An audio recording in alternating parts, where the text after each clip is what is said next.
Pickaxe. Carvana's so easy, just a click, and we've got ourselves a car. See?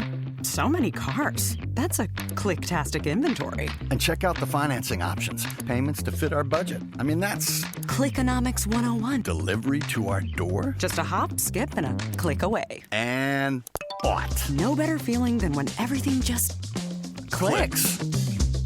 Buy your car today on Carvana. Delivery fees may apply.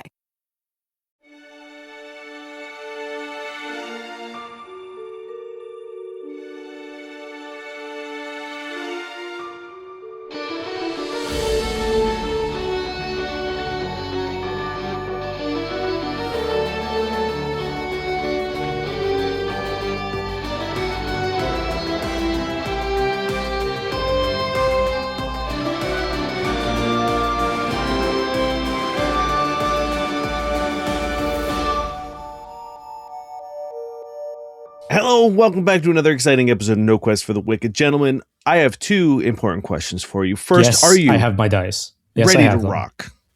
Yes, I'm ready to rock. Shit, I forgot my rocks. I'll be right back. More importantly, are you ready to roll? Yeah. Rolling. Great. We always need a little bit of Fred Durst to get us going. Before we get going, I'll do politically okay. No, there's no way Fred Durst is all right.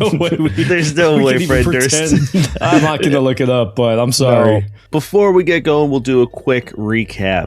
You had a little bit of moment of peace, but that has been interrupted by being invited to a special council run by the mayor of the settlement, now named Sanctis Floris, to sort of evaluate the threats on Dhura Sancta and decide what to do with them. You guys assumed there was a list of secrets on the planet, and you were correct. And now you have been invited into sort of the inner circle of people who are now in the know.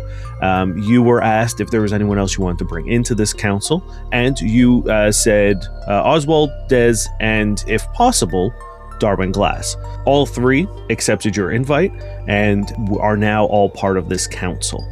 Before you guys attended the council, however, you made an acquaintance with a small pink creature named Tubbo Tubbo, who has seemingly hired you to help find where they're from, or their people, or something. They seem to have a worldly experience, but are looking for your help with something, and have paid you already in a fistful of cred sticks. You guys set up your detective office. You got a little drunk while listing off some conspiracy theories. When you finally went to the Astraea headquarters to attend this meeting, you were joined by Nightingale, or Gale, Wade's sort of PR expert on Dhura Sancta, and you were escorted down into another one of those geometric cutouts in which Astraea has built their sort of like base of operations. It was a large triangle with 3 conductors on either point, all sort of like producing security on Astraea, almost like a TV show. There was a bunch of screens and people working and making sure that everything was safe. You were led down into sort of below this triangle main platform into a secure room, which Dinestra, Des, Oswald, Lacey, and Darwin Glass were all waiting for you, as well as a mysterious large Vesk that you have never met before. And Lacey sort of revealed the list to you. It was longer than you probably would have imagined, and isolated a singular threat, which is a large oil rig off the shore to the northwest. And then in brackets it says super chill place. Nothing can go super wrong. cool vacay spot. Yeah. How about we deal with... Yeah, I think there's something else on this list that's like Talking Shadows. Can we do that one instead? Or Funky Desert? Can we do that one maybe? Vlyn, they're probably at the oil rig. Think about what? The Talking Shadows are at the oil rig? Seems spooky. Okay, yeah. There's got to be something else. Vlyn's just like flipping through this list at this point, being like, can we do this one? Maybe this one. Lacey kind of like swats her hand and points at 2 empty chairs around the table, and she just says, would you two please take a seat? We appreciate everyone joining us today. We're just waiting on our expert. She seems to be running a little late, but if you have any sort of questions or actually maybe we should do... Me. Yes, Flit. Do we have a name? Do we have a cool name? That's a good point. The Prevengers? Because we're preventing revenge. We're revenging, but preeminent. We're pre-revenging. We've kind of prioritized just safety right now and not branding. We'll take care of the name. Don't worry. We got the name. Yeah. Me and Vlyn have the name. Morale's important. And branding. Okay. Great. She looks and she says... High five, Vlyn. Maybe we do some introductions. Flit, Vlyn, you... I'll go. Yes, Flit. I'm Flitwick. You might know me as, DJ Flutterboy. Or, the guy that fought the bat. Or, the guy that prevented the demon thing, which was probably on that list. You're welcome for prevenging it before I even knew about the list. Okay, Vlyn, would you like to go? I'm Vlyn again, father of 15. At least. Okay, yeah, maybe, I guess. I punch stuff. And I have an affinity for purple lightning. Is that on the list? Is purple lightning on the list? As Vlyn starts picking it up and going through it again. Lacey slaps her hand again. Wait, I didn't get to say what I do. I can shoot my gun real well, and I think I have a friend that's a puppy, and I also can see, through time sometimes. You see the Vesk was sort of like head in hand, kind of massaging his temples. But when you say you can see through time, he kind of perks up and sort of pays attention now. Yes, Vlyn, he thinks I'm cool. Yeah, that's good. Good job, bud. You're making buds, bud. Oswald and Dez both sort of do their spiel, and everyone introduces themselves. Then it comes to the Vesk, and he takes off his glasses and he sets them down on the table, and he says, I guess I'm the only one who doesn't sort of already know everyone. My name is Martone. I work over at MNB. I'm one of the researchers there, specializing in both sort of natural flora and fauna of Dhura Sancta. That's pretty cool. He's got this dark purple scales. He's kind of surprisingly large, even for a Vesk. He's pretty big, wide. He's a little more heavy set than you usually see Vesks. Vesks tend to be very lean and muscular while being large, but he's just kind of got a little extra weight on him. His tail has been sort of cut almost right at the base, and you can tell that his left arm is a fairly unique prosthetic. It looks unlike most prosthetics that you've seen before. The universal prosthetics that you see out in the system usually look almost exactly like an arm, or at least have the appearance of sort of a normal arm for that species. His is very obviously a prosthetic and has some gauges and some tubes on it. Is it like a Swiss Army arm? Because that's what I'm picturing. With a bunch of tools in it to flip out. No, if you want to give me an engineering. You know what? I'm incredibly good at that all of a sudden. So, oh, fuck. Faded number. Shit, really? Okay, you're on a D8. The total is 18. Let's deal with this faded number first. What? I'm going to roll D8. 6. Okay, roll me a D20, please. 14. You hear everyone's phones in the room. Bling, God damn it. bling, Oh, bling, no. bling, Oh, no. bling. Oh, Everyone's no. phone sort of chimes at the same time for an incoming message. I pull out my phone. As you do, confetti bursts on the screen, and it says, "Congratulations, you've been automatically entered into the special raffle for all of Sanctis Floris' citizens." That's not so bad. And you see sort of everyone gets this message. And Dinestra kind of shoots a look at Lacey and says, "Did you know about this?" And Lacey's she shakes her head. Put it on the list. Put it on the list. Vlyn's jumped across the table trying to jot it on the bottom. Dinestra looks and says, "I don't know if this necessarily is a list situation right now, but it is certainly something I'm going to look into, because people shouldn't have the ability to message everyone on the planet, or at least everyone on the settlement, with unauthorized spam mail." Should we be getting signal down here? That seems like a security leak. No, why would? Well, of course we have signal down here. We're a security firm.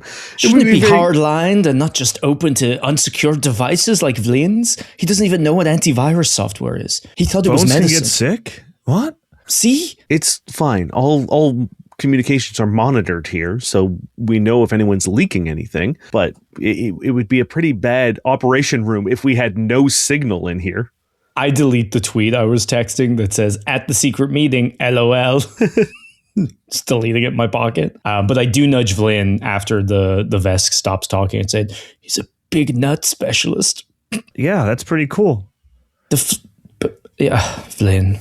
Big nuts are a potential source of nutrition. The hard shells are a way to, we could probably turn it into some sort of building material. Yeah, I specialize in the big nuts. Is that funny to you? The big nuts. I think that's pretty brilliant, actually. I would love to talk to you about cuisine. Do you think we could use it for like a flour substitute if we like broke it down fine enough?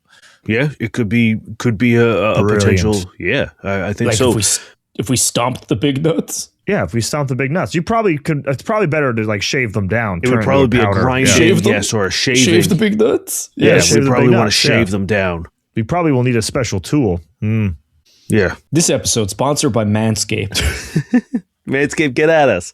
With an 18 engineering, before I forget to do this, you could tell that his arm is, it has reminiscent qualities of shape slate. Cool. It seems like whatever these like extra tubes and, vials and stuff that are attached are allowing this shape slate to constantly be formed and malleable. Mm-hmm. Instead of like immediately setting. Cool. Yes. Yeah. Hell yeah. Hell yeah. Behind you, you hear footsteps and the door opens up, and standing in the door are two figures. One you recognize, it's Lionel Sterling, wearing a black suit, his crystalline hair pulled back. I sit up immediately. Yeah, I'm like, oh, yes. He sort of gives a curt nod to everybody in the room. I curt nod back. Beside him is a small Cannon woman. She's an older woman, so if you're unfamiliar with Cannon, they are a homebrew race that we had from last season. If you've listened to season 1, is what Short Jack was. They are a small bunny folk. They're small, sort of like little rabbit people. She has this soft, light gray fur. Her nose is like a bright pink. Her ears go up to sort of like these gray and white tips. And she is wearing very plain white clothes. But she has these like thin little glasses that have, you can see sort of electronic writing showing up at the bottom of it. Once she enters in, Dinestra says, good. Everyone, please meet our planar expert. And Lionel Sterling silently takes a seat in one of the empty chairs as the Cannon woman takes sort of center stage in front of the list. And she says, hello, welcome. It's so good to meet all of you. Hello, hello. And she runs around and gives everyone a sort of like vigorous handshake. I like her energy, Flit. It's positive. It's kind. It's weird. Why would anyone be this happy? She runs over to the front of the room after sort of like doing a big circle around the table, shaking everyone's hand. My name is Hortense de Calo, and it is a pleasure to travel all the way from Ni to here. I have been tasked with the exceptional, she stops for a second and thinks, she says, the exceptional task with which I've been entrusted by the High Council of Dhura Sancta and also this council to evaluate the threats that face not only Sanctis Floris, am I correct? She looks at Dinestra, who nods. Sandflow. And she says, ooh, delightful. That is excellent. Dhura Sancta is a special phenomenon. She stops for a second. She says, a phenomenal phenomenon. And she runs over and she does some tapping on the screen that has the list. And she sort of like separates things up onto the screen.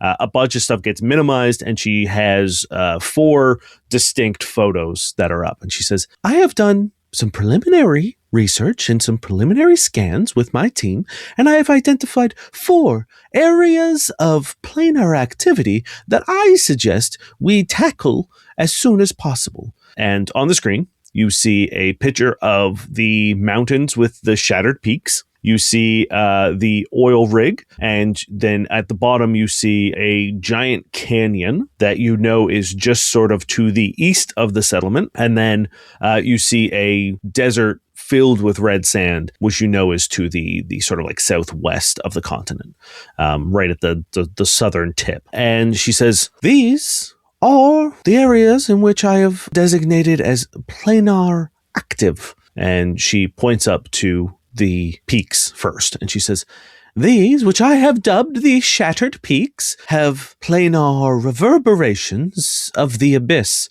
As I'm sure I don't need to tell any of you, but the Abyss is the home of demons, chaos, evil. As you know, it's probably a bad thing to let go unchecked. I kind of just look guilty and look at Vlyn. I look back and I'm like, oh yeah, that one's probably too spooky, and we don't have planes. To cavort with those kinds. Yeah, that's probably one to do later, actually. Let's take that one. Yeah. Why would you make a deal? Who said that? Crazy. Everyone is just looking at you. She then points down to the bottom and she says, this one is what I'm calling the Cosmic Canyon. It is, for all intents and purposes, she thinks for a second, canyon. Okay. There is nothing, in my opinion, too remarkable about it. However, there is a planar barrier that does not allow anyone to enter it. No matter how determined, no matter how set you are on this course of action, as you approach it, you are repelled away of your own volition, as if you never wanted to go down at all. I nudge Vlyn. I'm like, I've never wanted to go there. It's already taken effect. Holy crap. Flit, did you you're want so to go right. there? I don't think so. What's in a canyon? Why would you go look at a big canyon? What's that all about? Slap him across the face. It's still working on you. No. She says, the energy I picked up from there was that of the astral plane. For those of you unaware of the astral plane, it is how we access things like teleportation technology. It is the space that covers all the planes and sits in between the inner and outer sphere.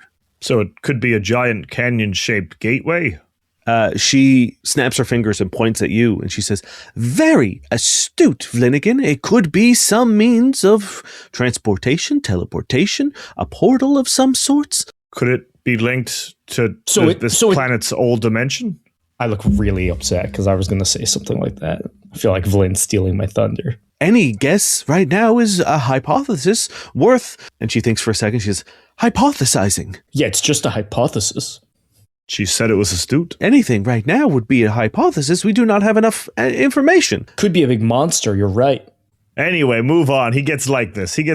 Don't worry about it. It's a hypothesis. She scrolls over and enlarges the photo of the desert, and she says, now this one is interesting to me. As you can see, a sprawling desert that crosses quite a large surface area of the continent. I kick you in the shins. Chill. Let her speak. Helping. No, you're not helping. Shut your mouth. You're just jealous because I'm going to overshadow you. I don't care. That's what Garrett would say. I look across the table at Lionel. I know this Lionel. Does he look at us? Lionel is shooting daggers at two of you. I sit up immediately and I'm just like totally behaved again. She says, underneath the desert, at a very low frequency, there are vibrations, rumblings that are increasing in both frequency and strength at a, I would say, alarming rate. She sort of pulls up some seismographs and you can see like a steady incline in the strength of the vibrations. And she says, we're so fucked. It's just so fucked. These are, as far as I can tell, and I'm having a hard time rationalizing it, but seem to be connected to the ethereal plane. Like ghosts? She shrugs and she says, ghosts do tend to manifest themselves on the ethereal plane, but there are other things that could be at play. It's literally the ghost of all the dead sandworms from when Usaron got exploded. And we're going to fight ghost sandworms and we're so fucked. No, that's a good point. The vibrations are just my call from season 1 over and over and over again. She turns sort of somber for a second and she clears all them away and then puts the oil rig up full screen and she says, however, before any of those other threats can be tackled, I do believe that this is our most pressing one.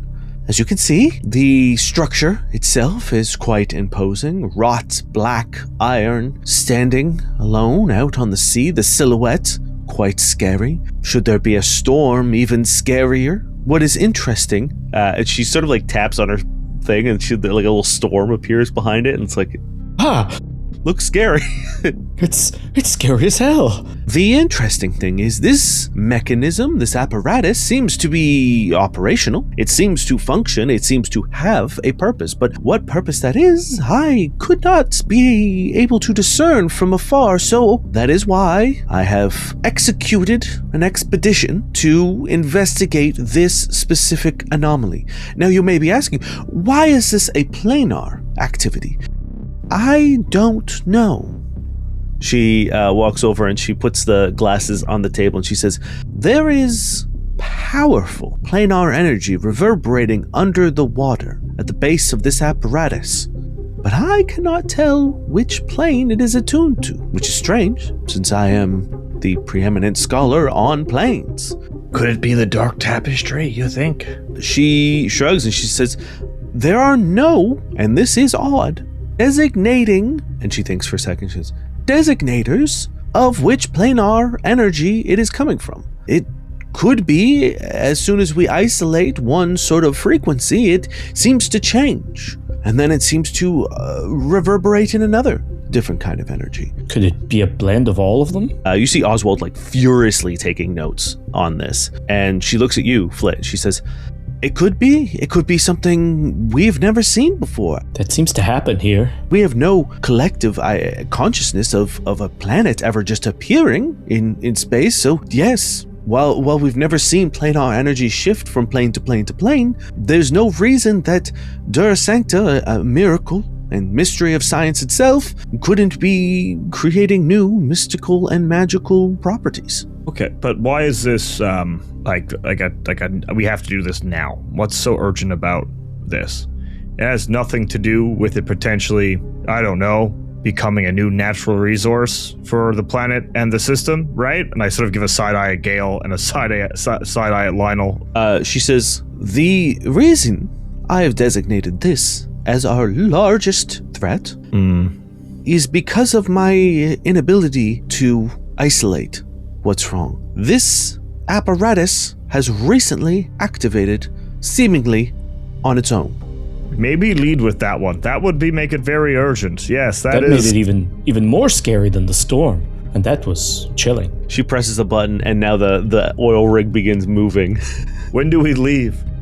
She looks at the council and she says, well, that is what I am proposing to you. I think, as I imagine you will all agree, that getting there as soon as possible is probably of the utmost importance. I have already sent my forward team to set up a base camp of operations off the shore so that we have somewhere to rally upon arrival, but I have two distinct options in which we can get there. We can travel by boat, which I have brought, or we could travel by land. There are benefits and risks to both, and I will allow you, as the expedition team, to decide which you wish to pursue. We have someone who's done one of them here at this table. I straighten up. Darwin looks at everyone and he flickers a little bit from this holographic projector that Oswald is holding up in his hand. And Darwin says, the seas can be a difficult mistress. They hold many dangers, but I would imagine they are the swifter option. Traveling overland pretty much to the other end of the continent could take some time. With a high-powered ship, we could get there within a day. Overland would probably take us 2 or 3. Well, that works for me because I'm waiting on a package, so a delivery. What? Your furniture? I have to be here to sign, Vlyn. I think it's okay. We can maybe set something up with. What, my neighbors? Have you seen them? Well, do you plan to take Portnoy on the ship? Oh, I just get lost in thought thinking about that for a second. Sorry about that. Anyway, please go back to planning our expedition. I vote C. Dinestra stands up and says, well, before we make any hasty decisions, Des and Lacey have both sort of got some news as well. And Des stands up and she pulls a tablet out and sort of flicks it onto the screen. And you see a weather map, like a radar map. And she says, it looks like we are about to be hit by another ionic storm, which would make our land travel difficult because we would not be able to take any flight options. So we would have to be traveling by foot all ground, which would increase the time in which we would have to travel. On the other side, traveling by sea during an ionic storm can also tend to be quite rocky, quite dangerous. The seas and waters will be choppy, and also life and flora and fauna tend to sort of get a little agitated from the storms. So we may see increased activity of sea and aquatic life. Okay. So let's say we take the ground option. Do we have to pass through any other notable landmarks? Lacey pulls up another sort of like more geographical, like topographical map and says the straightest shot to the oil rig, or at least the base camp that Hortense has set up, would make us walk past essentially as she dubbed, the Cosmic Canyon. So we could essentially take a look at that as we went. However, once again, the storm will be agitating the natural life on Dhura Sancta, so we may also be at risk of predators, and we would have to make camp at least twice during our travel, which would leave us vulnerable during those times. So where my brain's at is that if we have to go during the storm, I am almost leaning ground, not because it's quicker, but I'm assuming we would travel with less people than we would to run a ship, and that would put less people at risk. So if we go by foot, it's only our immediate party. If we sail, we've got to crew a ship. Hortense says, that's a very empathetic position to have. However, I will be bringing my team with me regardless. So we will be traveling roughly the same amount of people. My team will be the ones who operate the ship, they will be the ones who will be escorting us to the base camp. We'll be rolling deep either way, Vlyn. Flit, what if I have to punch an octopus? That's fine. It's smart enough to know the consequences of starting a fight. In fact, it's probably better. Octopuses are so smart that punching one, you can only assume it has understood the risks, as opposed to, I have to tell you a secret. What?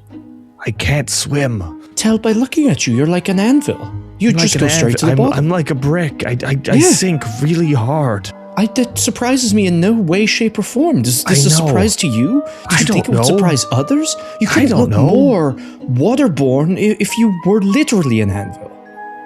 Lacey looks and she does. It surprises me. You didn't have swimming classes at your community center? It was the one class I didn't take. How could he have had the time? Have you heard the others that he's taken? Lionel clears his throat at the end of the table. Sorry, back to professional mode.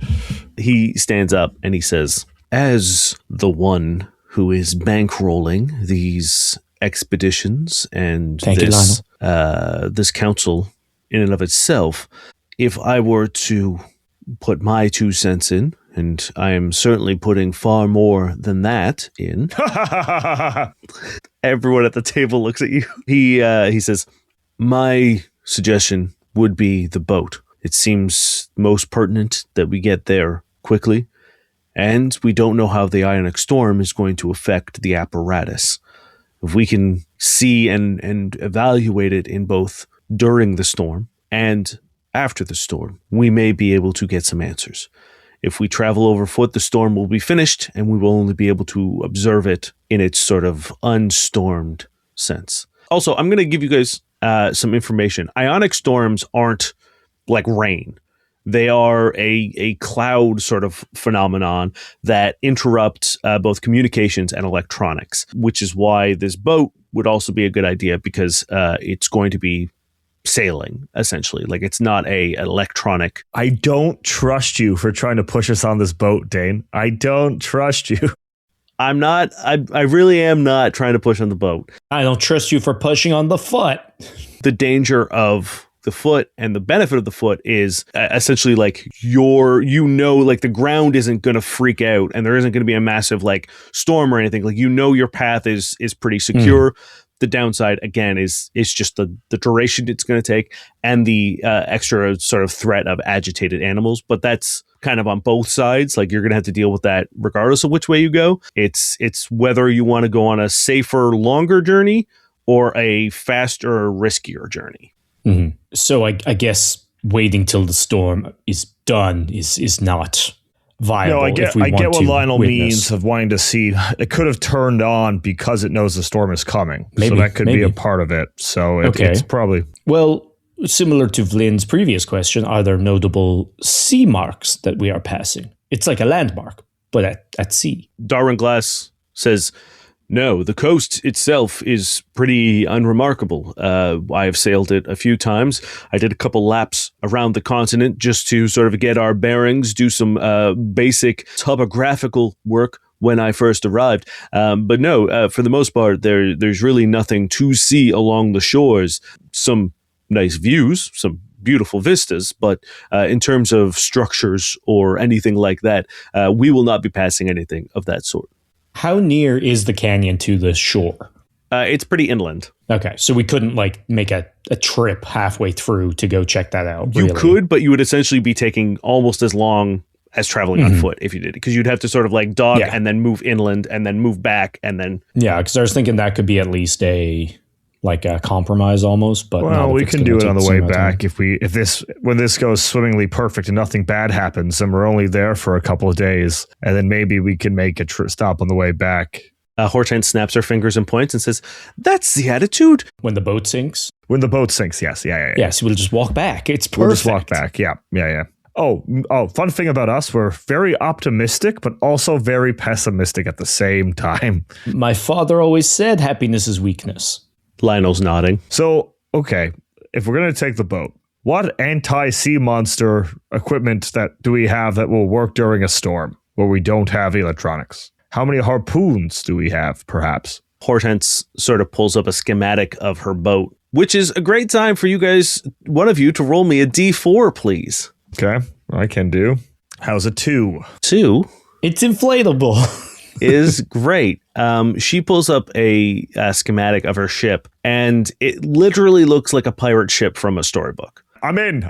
We're doing the boat. We're doing the boat. It is this big wooden ship with these tall masts, rigging coming down off to the sides to the starboard, and Why are we using wooden boats with rigging in Because the of the future? ion storms. I guess, yeah. Could be Yeah. future wood. it is future wood Damn. Nice. See? Yeah. Maybe it's made out of big nuts. and future Big nut rigging. trees. Okay. The rigging's just lasers. Knowing about the tumultuous sky situation of Dhura Sancta, I was smart to bring a completely analog ship with analog weapons, cannons, firearms, harpoons, all of which will not be disabled when we are at sea should the ion storm arrive as it is predicted to. Well, I'm sold. Before we say we're sold, Oh, Which- okay. the predators on land, what are we expecting there? You see Martone stand up and walk over to the screen and put like a big fucking hand that like almost covers like half the thing and slides it over and pulls up some predators. And he says, okay, a little lesson here for the local fauna on land. You're likely to encounter a horde or herd of aurochs. They are, as everyone knows, the repeating herd that comes through that we've been using for food and we've tracked. They sort of cycle through. What? There's a repeating horde of... Yeah. What are you talking about? You really still haven't read the guide. Well, no. He pulls up sort of like a shaky sort of like camera footage of these like large oxen-like creatures walking through sort of this like ripple in space-time, and they walk all out, and then you see sort of like the timestamp changes to the same time the next day, and then they walk out again, and then he pulls up another footage and he shows you them sort of like reaching a certain point and just like disappearing. We've been eating that? Yeah, they've been a essential source of our diet since we arrived. It's a almost, I mean, surely nothing is infinite, but it seems like for now they are a renewable source of meat and hide and leather, a valuable natural resource. That can't be good for us. Well, that's what all the burgers we've eaten. It's been made of that. It's magic deer time meat. What if it disappears in our bellies? There's and we a all difference starve? between dimensional and magic and time. Yeah, I know that. So we'll definitely come across those. They tend to be completely non-hostile. However, the ion storm may agitate them, so we may need to sort of let them pass should we come into contact with them. I sort of whispered to Flitwick. I'm like, did we have any bets on predators? Did I say like blue tiger with laser hands? Oh, dude, we said definitely over overland. We'll have the blue tigers with laser hands. No. Yes. Other than that, we're going to see some of the scavengers, some of the carrion eaters. We've got, and then he like kind of pulls up pictures. There's like these like kind of like mangy looking wolf creatures that have their whole back, sort of where their spine vertebrae are, pull out into spikes. Also, what we've noticed with ion storms, we see an increase in birds of prey as they have to sort of like descend down to get away from the storm. You're going to see some of the more nocturnal predators operating out in the day as well, and more aggressive at night. And he pulls up three more. He pulls up this one picture of this bird with this like crazy long beak, and it looks like they have these two sort of like jets on the front. And jets, I mean, like their nostrils are very pronounced. They're like these long tube nostrils. So they're not like jet birds. Yeah. And then he pulls up a picture of what I could describe as like a big bear. It looks like a huge bear, and there's like a little like person for scale, and you would know this to be, in Pathfinder terms, a huge creature. And it is this big sort of like dark purple and black bear with these massive claws. He says, those would be the ones I imagine we are most like to meet. Unfortunately, the ion storm makes local fauna go quite crazy. So there's a chance that we may run into things that are outside of these environments. We may see aquatic amphibious creatures coming in from the sea to also avoid the effects of the storm. But the likelihood of that is a lot slimmer than these ones that I've identified. Yes, the weird one. Flitwick, was it? Was it Flitwick? The non-weird one. The bat, are we convinced there's only the one? Or do we have to worry about, say, a nest of bat folk? He looks and he says, "Oh, you mean the Mogwai?" No, I mean the bat. Yeah. He swipes through some photos and he pulls up. Speaks common, spews green. You know, the bat. Yep, he pulls up a photo of the bat in like various sort of like almost like Bigfoot-esque like cryptid photos of like it at night, it like looking over its shoulder with like glowing eyes. I pull out a picture on my phone of me and Vlyn selfieing with it at the club. Like, this guy. He says, "Yeah, that's the Mogwai. Yeah, just the one of those, or what are we thinking?" We have yet to fully be able to catalog, but we've only ever seen one at a time. We are operating under the assumption that it is a singular isolated creature and that there aren't more of them, at least not near the settlement. Well, that's good. Okay, so cool. What's everyone else think? What do we think? Are we all going see? We want to get there quickly, do this right? I think we're gonna go see. There's something in my gut telling me to go ground, but I can't justify it, and it could be a waste of time. So I think it's just better to go see. Did you have your porridge this morning? My porridge? Yeah, no, of course I had my porridge this morning and my nice herbal tea. Okay, well, that's one possibility for your gut feeling out. I did add a new mushroom to my herbal tea this morning, so it could have been... I'm trying to grow my own mushrooms. I'm sorry. How about everybody else? What do we think? Looking around the room, Oswald says, "I don't care much for boats, especially considering the fate of my hapless friend here." And He's fine. Look at him. Darwin looks back at Oswald and says, "Fear because of a singular failure to never do a thing again is foolish. Taking the sea is the obvious choice here." Dinestra stands and says, "I think I have to agree with our holographic ghost friend, Mr. Glass. Yeah, I think if we are prioritizing this, we should find a way to get it there as fast as we can." Des looks and says, "Now, y'all, I understand that we want to get there quickly, but I could rig us up some ground vehicles that could move quickly, fast, maybe cut the time on land in half. Maybe get us there in 2 days. And I think, honestly, y'all, that's the safer bet. And Lionel says, I didn't spend as much money bringing Hortense and this ship to Dhura Sancta to traipse across the ground. And Martone thinks and says, honestly, I'm not going with y'all. So it's really up to you. I think you're at equal danger and from the local predators either way. But, faster is better, I guess. And he shrugs. Martone, may I? Yeah, go ahead. What is the biggest thing we've seen in the sea? Have we seen whales or sharks, or have we seen the top of the food chain yet? He beams. He looks so happy that you've asked this, and he flicks through a couple more photos and kind of clears the space, and he says, oh yeah, there's some crazy shit down there. Let me just tell you right off the bat, there's some absolute bonkers stuff down there. And he pulls up what looks like, if you've ever seen those fishing scanners that do sort of the darkness, it shows you the depth and the size of the fish kind of thing. Right now, we haven't been able to get too deep just due to budget constraints and stuff like that. And also aquatic expeditions are quite dangerous and risky. So we haven't really been able to do a full expedition under the water. There's something big down there? Well, there's a lot of things that are big. Yeah, there's as I said, bonkers shit is kind of what we call it internally. There is, I would say, sort of spaceship, starship-sized creatures. Thankfully, let me tell you this, cool. They are very deep.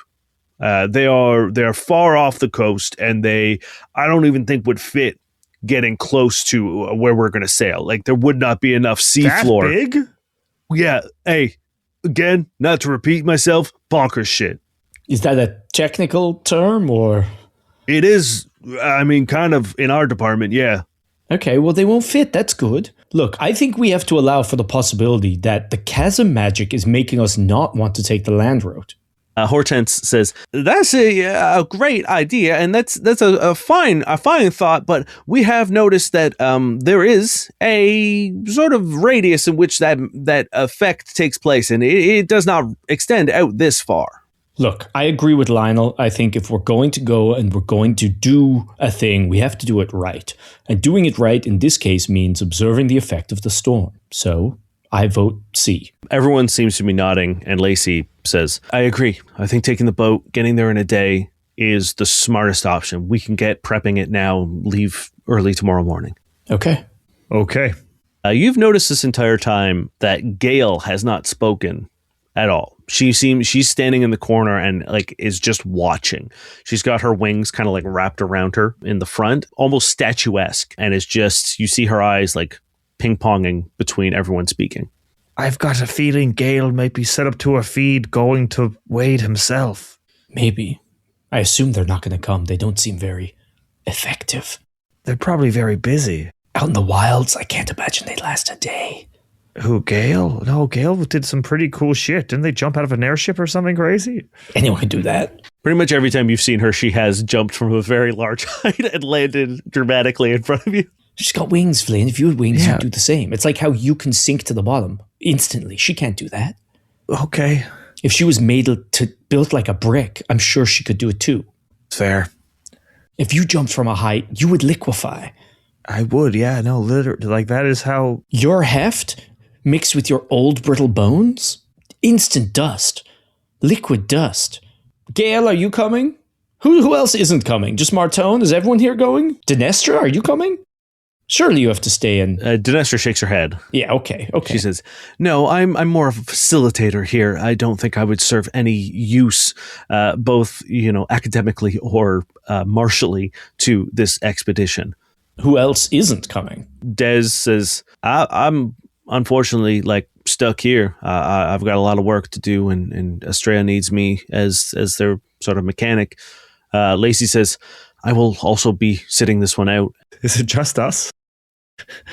Is it just us? Yeah. They got the best men for the job. Hortense says, now, don't sell yourself short. I've heard incredible things about your skills and talents and ways of dealing with this. And I do have my team will be going as well. And there is a forward team who is quite adept at dealing with both threats of the visceral and physical nature, as well as we don't even need them. Don't send them. Academic. No. I whispered to Dez, I'm like, Dez, can you build me a really good life jacket, please? Dez actually stands up and sort of takes the place of Martone, who stomps back to his chair, and she says, "It's good that y'all brought that up. I've been working with Ozzy, just the little bit that we've gotten notice of this whole situation, and we've come up with a sort of both environmental and magical protection suit that will assist should you wish to sort of submerge yourself and go underwater to sort of see what's happening. We've got a planar protective diving suit," and she pulls up this suit that is it looks exactly like sort of like a wetsuit.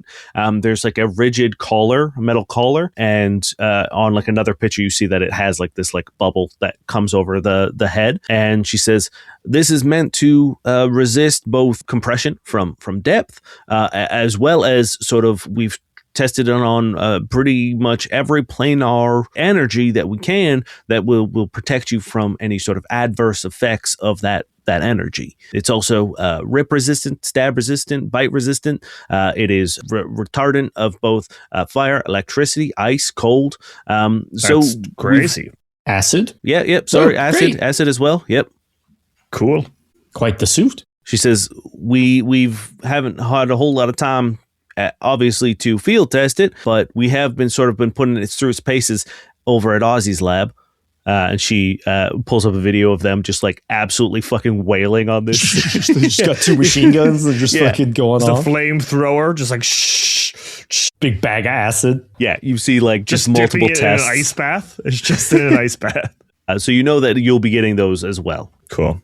Well, do I feel a little bit weirder that we voted on taking the dangerous ship route and it's only me and Flit going? Maybe. But I think we're going to be fine. And thank you for letting us join this council to help make this a better place. He means you're welcome for us joining the council.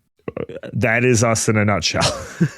Lacey stands up and she says, I think we can probably spare a few credits. She says, that's not really my area. I look at Lionel. Lionel looks at Dinestra, and Dinestra says, yes, there will be a honorarium for your assistance. And Hortense has also put in some credits from Therum, from the sort of, Preservation Society, of being able to investigate with certain findings. There is a reward from that. And anything you guys... Are we playing Pokemon Snap? If I take photos of monsters, do we get gold? So the way it will work when you guys are on the expedition, the more sort of things you find and learn, that will have a credit value. And you can turn that in for money or similar rewards and stuff like that. So yes, it is at your benefit to investigate and explore. This will also depend on like skill checks as well. So like just seeing something isn't enough. You'll have to like identify and learn. Yeah. So good thing I guess I probably should have put it more in life science than computers and engineering. But you know what? We live, we learn. We live, we learn. Also, who's providing the rum for our pirate ship?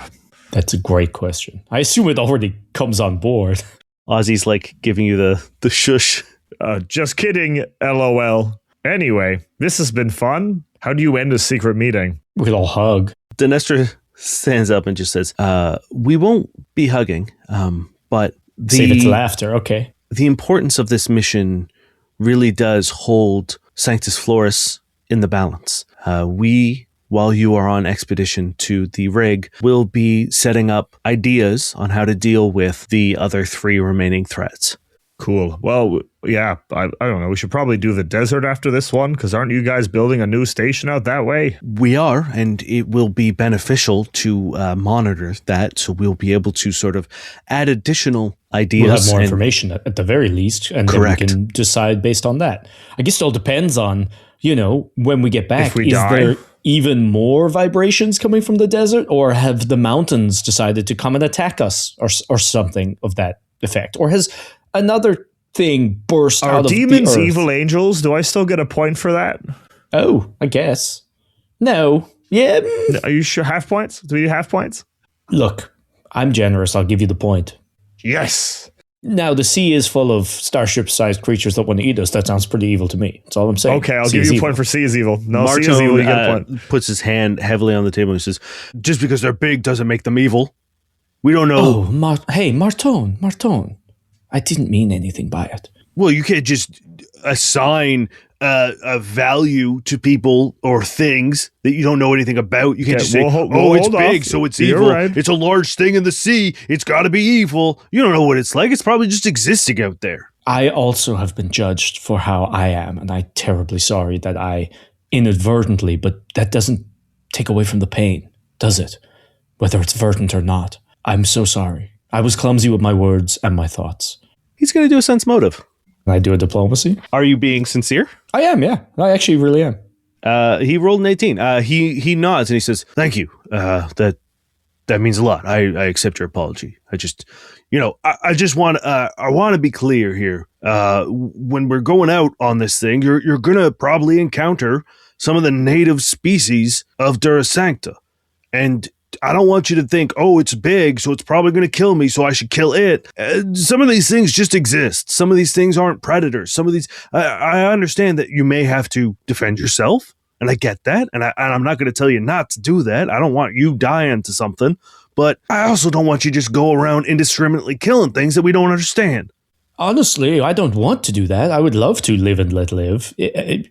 Do we have a non-lethal option for creatures? If they're just animals, I don't want to harm them. But I also do not want to get eaten by a big beak bird with jets as a nose. You know what I'm saying? He nods and he says, "Let me talk to the boys back at MMB and see if we can't come up with something. Maybe come see me later today." Yeah, okay, yeah. You can tell that his sort of opinion of you guys has shifted. Job, Flit. Nice to see you be genuine. Actually, you know what? Give me a diplomacy. You said we're not going till tomorrow, right? The ship will. If you're taking the ship, it'll be leaving tomorrow morning. Okay, I'm going to use my paradox for the day then, which is a 19, and I'm going to. Can he smell me, Dane? Yeah, he can definitely smell you. That's a 34. Great. Yeah. You can see that Marton's opinion of you guys has shifted substantially. This conversation has really sort of won him over, and your sort of genuineness about, not judging things has done a lot. His whole sort of demeanor towards you guys has changed. Dinestra looks at everyone and says, "Okay, for those of you who are embarking tomorrow, you should probably get some rest. For those of us who will be staying, I will be relaying information to Gale." And she sort of like perks up and nods to coordinate with the Astraea team to continue monitoring the 3 other anomalies so that when you and Hortense gets back, we will have some information to decide what to do next. Sounds good. Oh, we're going to have to pay Drago to run the club and at least clean it up while we're away. He'll be fine. He'll probably do it for free, to be honest. Dinestra says, "Okay, unless anyone has any other questions or concerns, we'll call this meeting adjourned." Let's go get some rest. It's been a pleasure. Other Prevengers? Good day, Prevengers. Prevengers out.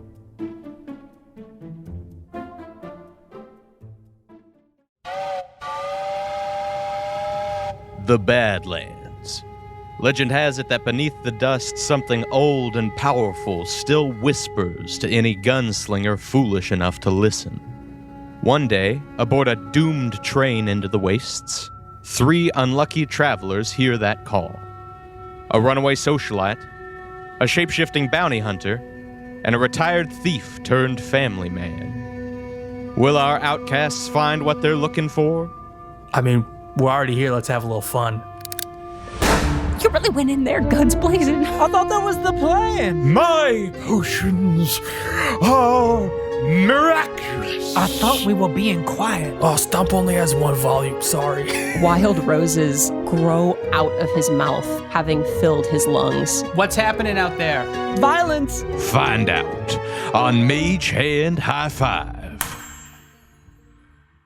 It's tax season, and at LifeLock, we know you're tired of numbers. But here's a big one you need to hear. Billions. That's the amount of money in refunds the IRS has flagged for possible identity fraud. Now here's another big number, 100 million. That's how many data points LifeLock monitors every second. If your identity is stolen, we'll fix it guaranteed. One last big number, save up to 40% your first year. Visit LifeLock.com/podcast for the threats you can't control. Terms apply. Your little one grew 3 inches overnight. Adorable. Also, expensive. Sell their pint-sized pieces on Depop and list them in minutes with no selling fees. Because somewhere, a dad refuses to pay full price for the clothes his kids will outgrow tomorrow. And he's ready to buy your son's entire wardrobe right now. Consider your future growth spurt budget secured. Start selling on Depop, where taste recognizes taste. Payment processing fees and boosting fees still apply. See website for details. In the grim darkness of the far future, there is only war. And podcasts. I'm Rob. Kevin. Dennis. And Richard. And we're The Preferred Enemies, a show about the Warhammer 40,000 war game. Whether you're a seasoned tabletop veteran or someone who's never moved a mini around a table, we invite you to join us as we talk about the lore, the game, the hobby, and our experiences with Warhammer 40K. That's Preferred Enemies on Spotify, Apple Podcasts, or wherever you get your podcasts.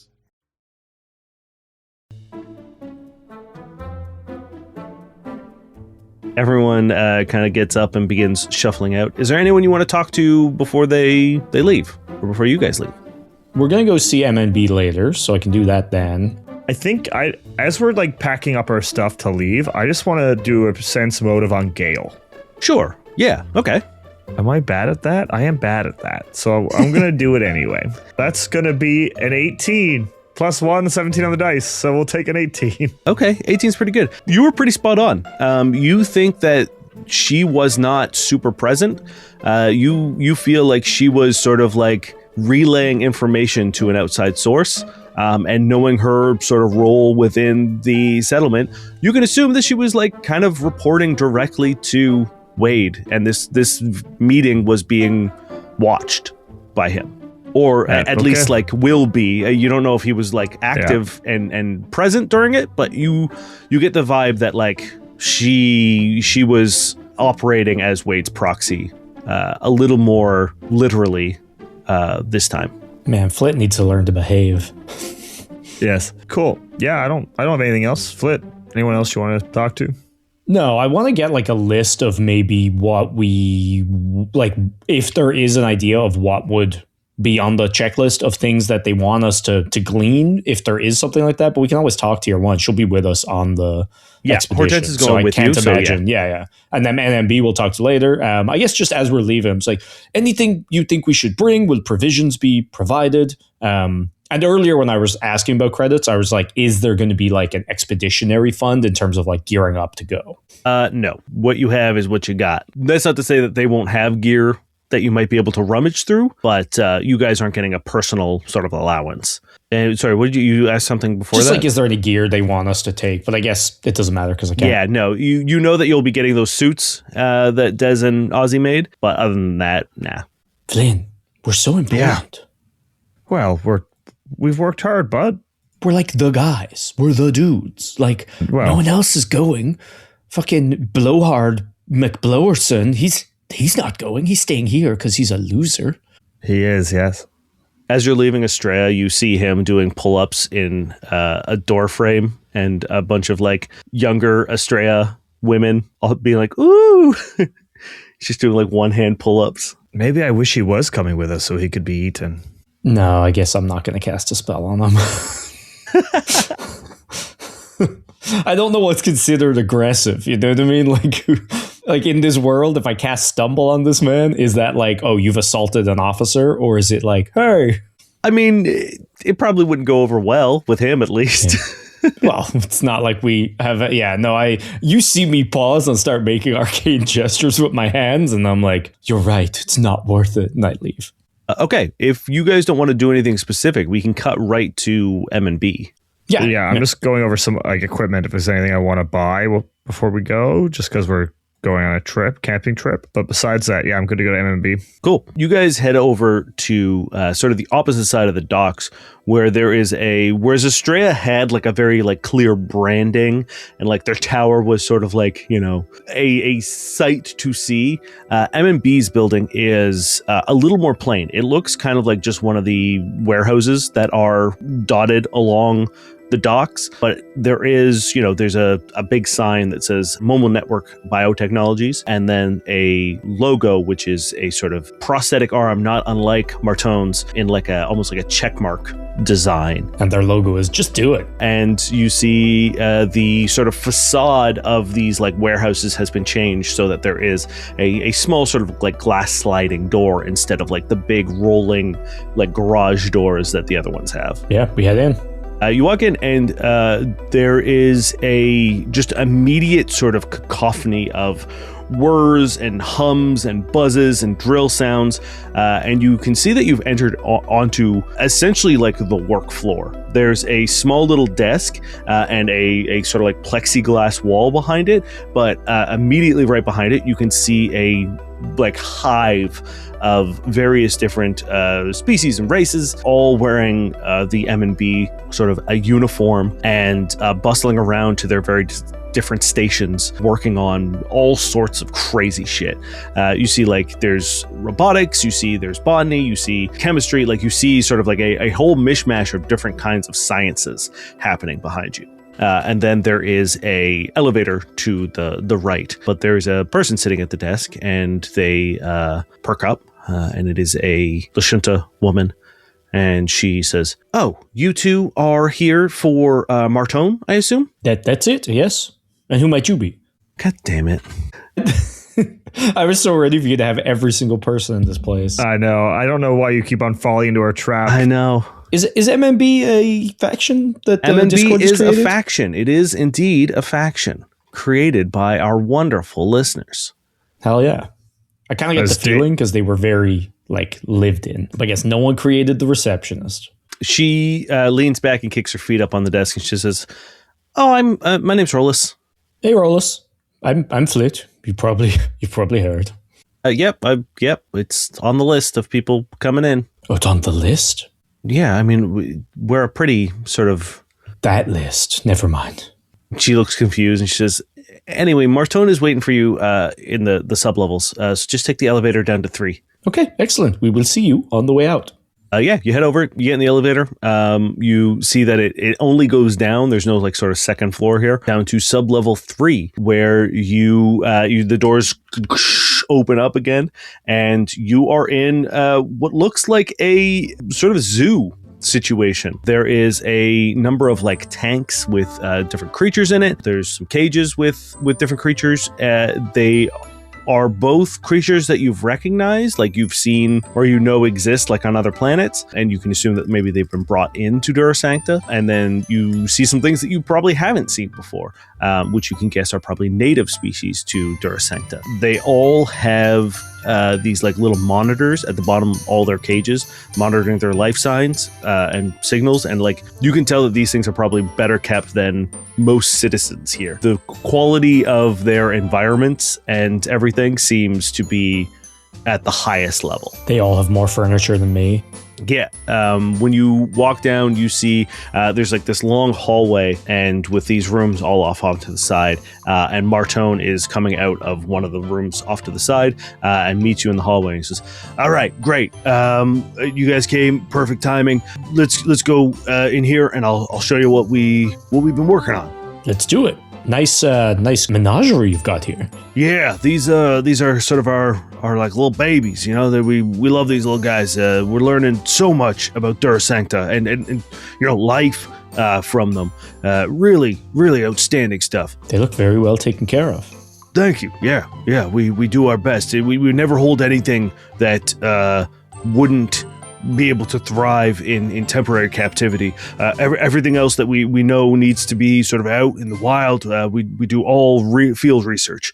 These are the only ones that sort of, we can hold for a limited amount of time to really observe. But if we see any adverse effects, we release immediately. And he brings you into a side room that you can assume is probably his lab. And there are plants all over the walls in different sort of like little tubes. For the ones that need to kind of be separated, you can see like there are some like fly trap style like things with like little mouths looking around and wiggling. But then you can see like, one of the walls is just all planters with various different plant life. But on the sort of illuminated table in the center of the room is a plant that is very unassuming. It's just like a green stalk with a couple leaves coming off it. But you see that there's a little bud at the top, kind of like a hop. If you've ever seen a beer hop before, have we seen beer hops? It looks like these one two of those. boys. Oh my god! I mean, more for the audience. The audience has seen a hop. No, fuck them. I walked in on Ryan just eating handfuls of hops in the staff room. Yum yum yum yum yum yum yum yum yum yum yum. And a few of these buds have been like picked off and isolated as well, and they're lying on the table. And then you see a powder, like a green powder, and then a green solution as well. And he points it out and he says, got a couple things here from you. This is a plant. I haven't really named it yet, but I did discover it. So I'm kind of working on a name, and I'm not open to suggestions. I just need to put that out right now. I can see the gears turning in both of your heads right now. If you use that one that I just said, I'll know that you took the suggestion. Just so you know. Great. I'm not going to. Anyway, he stands on the other side of the table and moves the plant off to the side, and he puts the bud forward, and he says, this little guy has some really incredible properties. When ground, it makes a pretty powerful sedative. However, when mixed with a certain solution and other herbs, it makes a fairly potent curative. So I'm going to hook you up with both. This...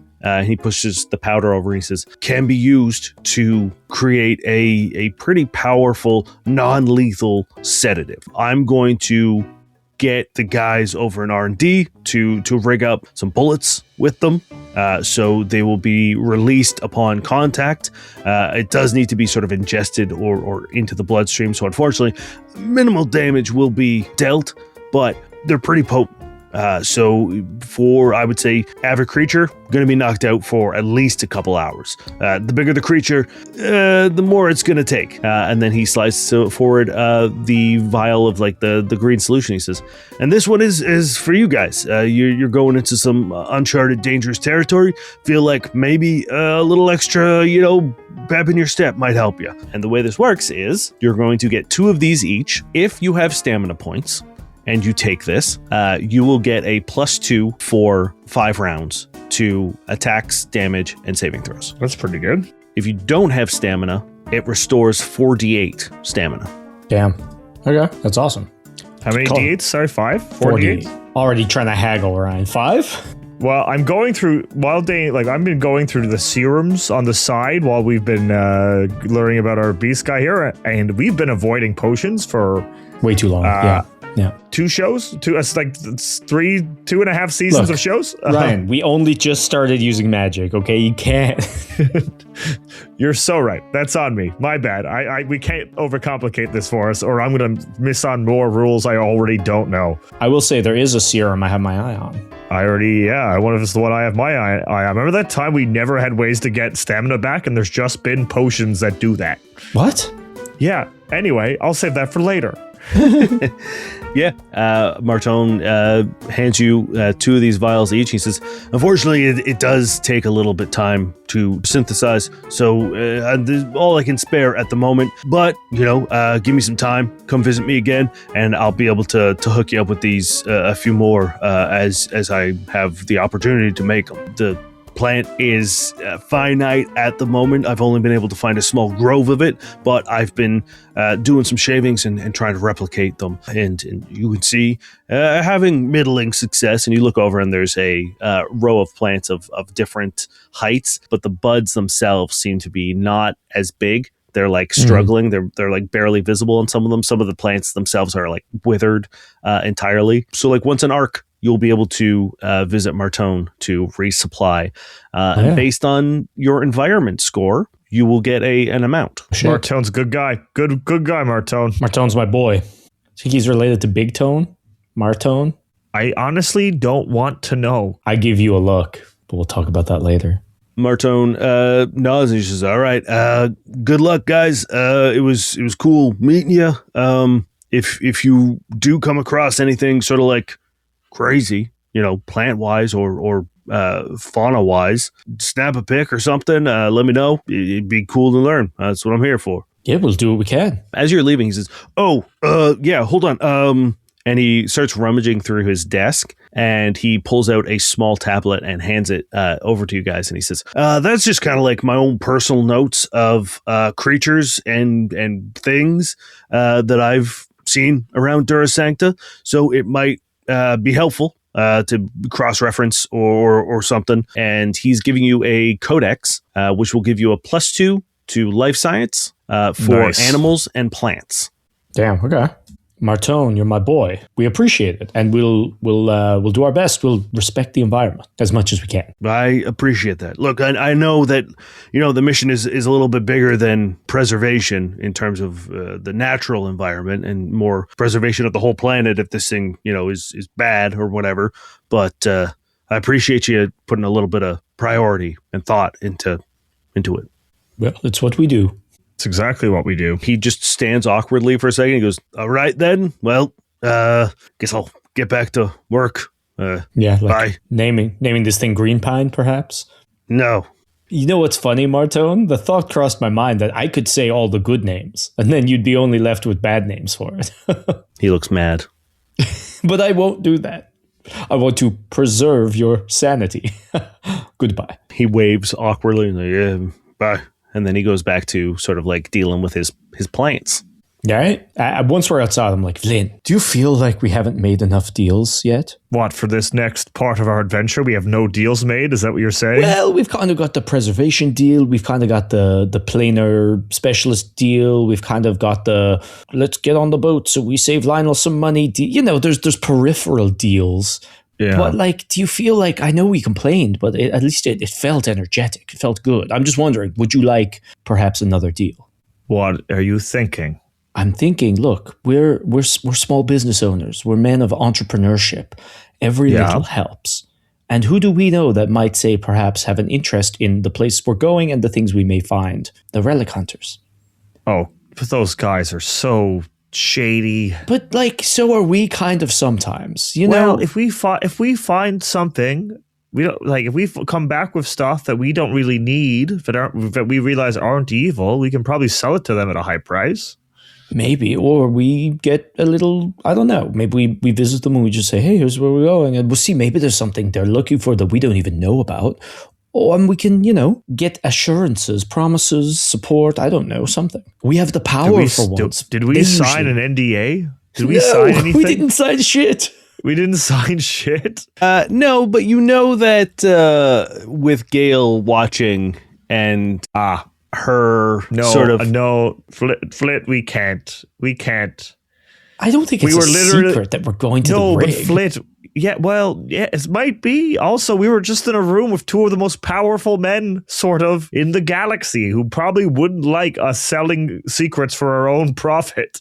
That's what they literally do every day. It's what my father did all the time. They don't want to be outdone. What if Lionel gets mad at us and puts us in the pit? That's fine. Yeah, you're right. He's very scary. Okay. Well, just when we don't make a butt ton of money, it's your fault. Well, if we learned, we could sell secrets and knowledge after the fact. We don't need to get guarantees of money ahead of time. I poke you in the chest. Now that is thinking like a Cavendale. Is that your last name? Have you never listened? Do you not know me? Do you not read the papers? No. The Cavendale Empire isn't big enough for you to take notice of? I don't know, bud. I was living in a small village till very recently. People in hovels can still read the news. I chose not to. Anyway, I'm going to stop by the serum shop real quick. Ooh, I'll come with you.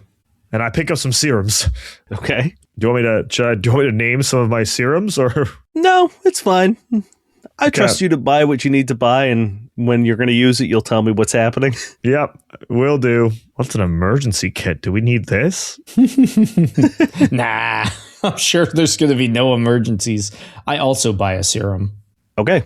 Guys, maybe 2. A whole campaign, and we didn't have any serums. There's a lot of them in I this gave game. you the serum gun, which, I mean, didn't have, it was just healing, but... We didn't use. We occasionally used it. You used it a little bit. There are so many.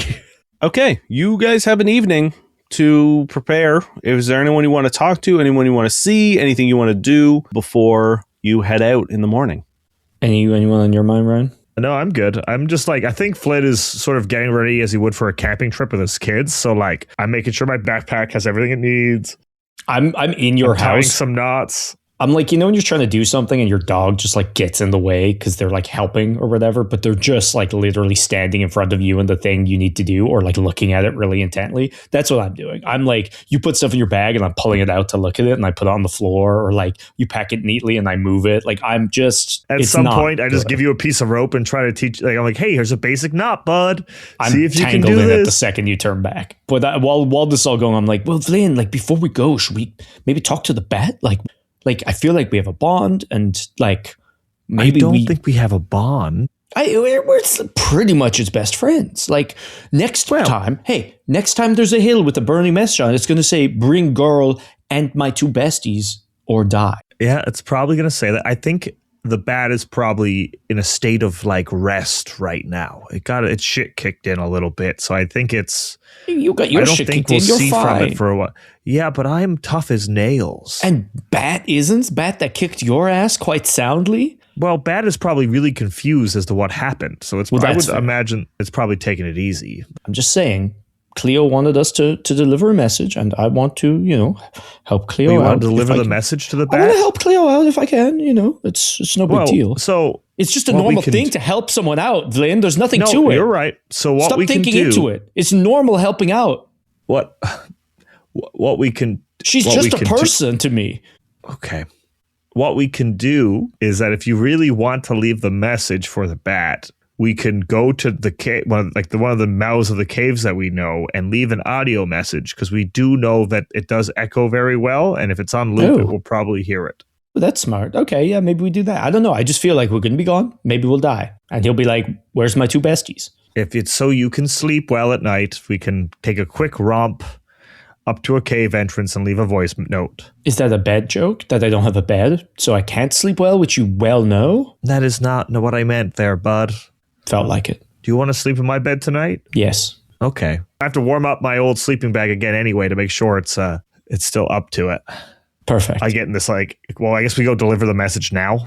Do we do that now real quick? Yeah, you probably won't have time to do it any other time. So you can, as the sun is setting, you journey over across the Shapeslate ponds and go to that mouth of the cave that you came out, Vlyn, with Lacey when you traveled back, because you know that connects to the tunnels that it uses, because it's that like little room isn't too far off from that opening. So cool. Actually, you can probably just talk it into the cave. You probably don't need to leave something behind. You can just probably say it. Yeah, I'm just like, "Hello, Bat." Fuck, Vlyn, we don't even know its name. No, Mogwai. Hello, but that's it's like species, I believe. But whatever. Hello, my Mogwai friend. It is us, your 2 besties, Flit and Vlyn. He punched you, but we all punched each other a little bit, I guess. So, water under the bridge, or should I say, bat under the earth. Anyway, we wanted to say, if you want to converse, we're ready and willing, and hopefully we can let bygones be gone by. And Cleo says thank you for saving her life. And that's the girl, just so you know. I don't know if you got her name. That's the girl, just in case. Yes, the name thing. Maybe if you didn't get her name, you can't be angry at us for not getting your name. And yes, good travels, my friend. We'll be back anon. Roll me a diplomacy check. Can it smell me? It can't smell you. Okay. That is... I roll an aid. 25 for an aids. I do aid. I got a 20. 25. Yeah, you shout this into the mouth of the cave, and you don't hear or see anything. There's like someone on the wall from Astraea is just like, these fucking guys. What the fuck are they doing now? Just yell on the caves. Yeah, you're just screaming into a cave. Well, we tried our best. We did what we had to do. Yeah. Go to bed. Cool. Yeah, Flit, you get a great night's rest in Vlyn's bed. Vlyn, you sleep great in your sleeping bag. It's primed and ready to go. It's like around my head. I have it like tied in tight, so it's just like my ant face sticking out, and I'm just like so happy. I'm sprawled across your bed.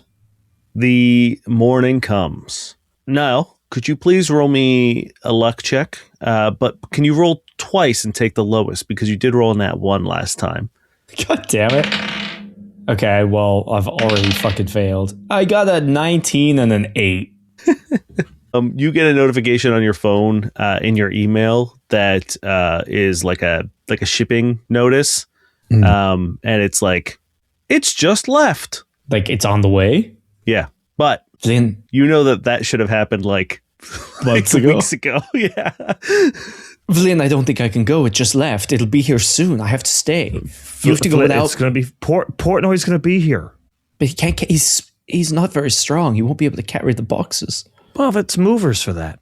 Fine, I'll go with you. Thank you, Flitwick. I appreciate you. I call up Drago and tell him he's assistant manager at the club and that Portnoy's in charge. And he has to do our emails at the investigative agency. You hear him sobbing with joy. Now, this may not... I'm not going to let you down.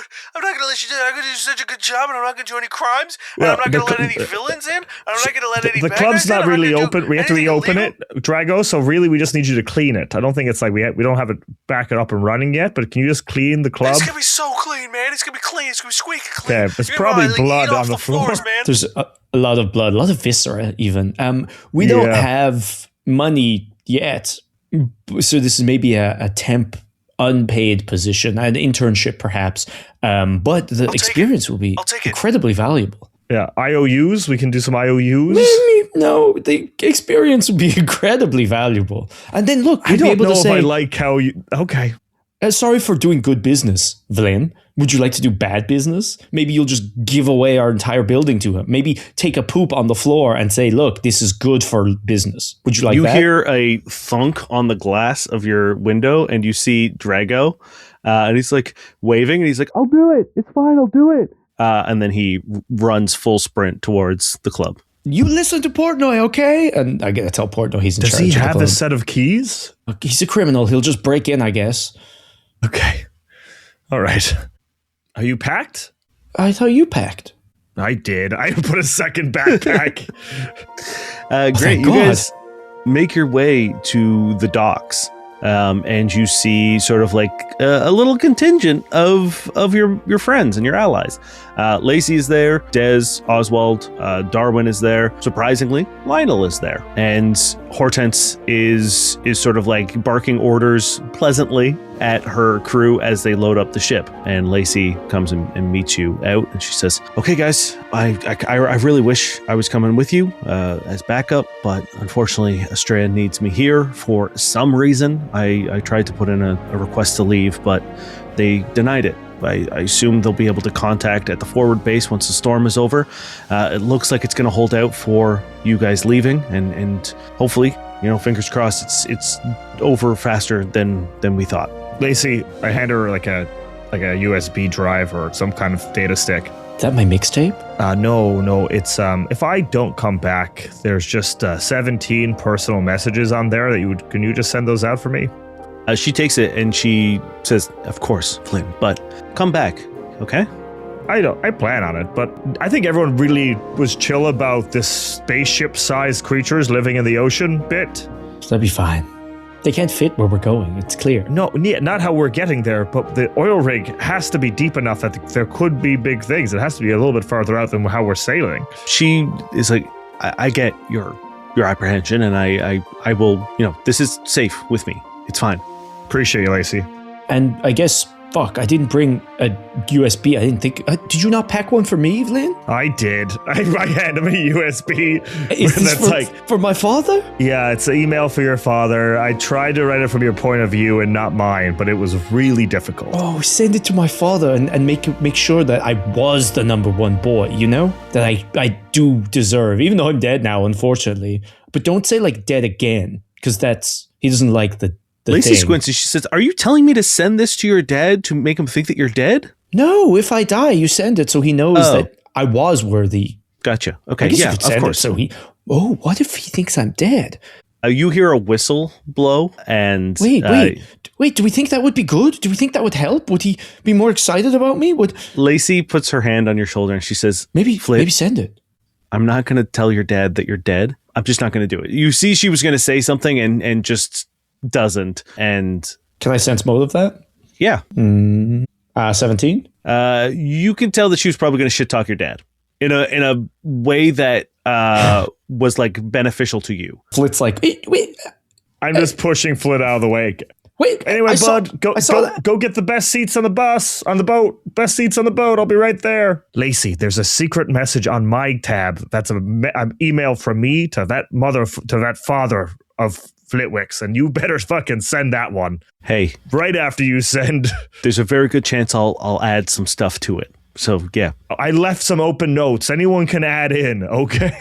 She nods. As you guys get on, Des gives you guys a hug. Oswald gives you guys a weird hug. Lionel is the last person waiting in line, and he looks at the two of you and he says, "I'm impressed with the two of you, and I think you're going to do an excellent job. Come home safe." Thanks, Dad. I mean, Lionel. No Thanks, secret Lionel. no secret mission or anything? Lionel nods and he just says, "No, I've been quite plain in our mission. Okay. Protect Dhura Sancta, protect Sanctis Floris." Okay. I'm just, you and Wade both being like two of the richest guys around, secret oil rig with an unknown resource. It could end up being a trade war. I was just curious. We're on your side, obviously, but I was just open to the idea. He puts a hand on your shoulder and says, "Some of us want to see change. Can you give me a will save, please?" No, I'm so bad at these. I feel like I've failed every save from this family. I don't know if I've done well. Ryan has sterling weakness. I think I do. I have an okay will. Is that a fated number or a nat 1? Maybe both. It's a fated number for 15. That's not a bad roll. Yeah, nothing happens. Roll me a d12, please. How are you on 12? Oh my god! I'm gonna take my phone out and take a video of it. At 12, I want there to be evidence. Ryan, you cannot roll a 12. You're not allowed. Oh god! Do you know how hard it is to roll a dice and have it land in frame of your camera? Impossible. It's a 3. Thank the fucking We're good. God. We're Okay, good. cool. A low tier chart. Roll me a d20, please. It's a 7. 7. Okay. No, you I hate it when you smile and laugh. Did we check the list to see if Tubbo was on the list? Oh, the secret list? You didn't know. Shit. Hortense. We also didn't mention Tubbo to anybody. Should we? I don't know. Hortense is at the sort of like gangplank up to the ship, and she goes, "All right, everyone aboard! We're going on an adventure, to an expedition, to expedite." And she runs away, realizing that's not the right word. She runs up the gangplank, and the last Hortense might be able to help us with Tubbo. She's a specialty in planes, right? But what if it's a bad thing and she takes Tubbo and liquefies them? I guess we'll wait and see what their vibe is during the trip if they don't get eaten by a sea monster. That's fair. And then if their vibe bad, we get them eaten by a sea monster. Well, that's yeah, okay. I just grab my giant backpack and go up the stairs. And just so we're clear, my backpack is like double the size of Flitwick's. Like Flit's is just like a tiny one. I just put stuff in it just to make it feel like he had one. Like a granola bar. Yeah, I have both our gear on my back and I'm just going up. And I'm already complaining about how heavy mine is. Before we leave, I'm like, Lionel, any update on what's happening to Julian? He looks at you and says, "Family business is going to stay within the family for now." Okay. Well, for what it's worth, I hope he's okay.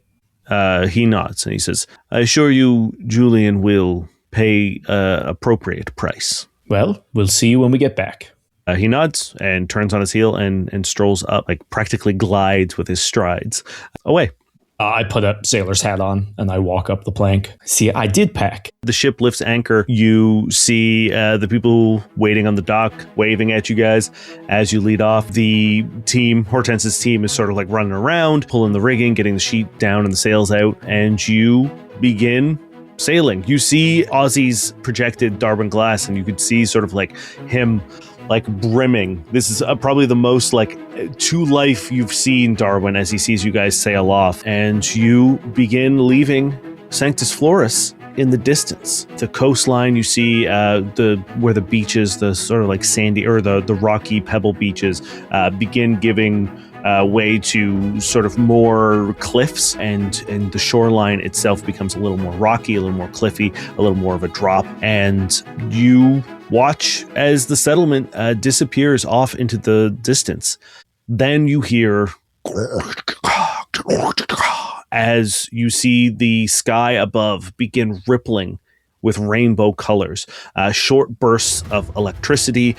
You see almost like these small silver particles sort of float and then explode, and you know that the ion storm has begun. You feel almost immediate like rift of choppy water as the ship lifts up, crashes down. You see the water beginning to sort of roil and ripple, the waves getting larger, the sky getting darker, and then you see something that you were not prepped for in terms of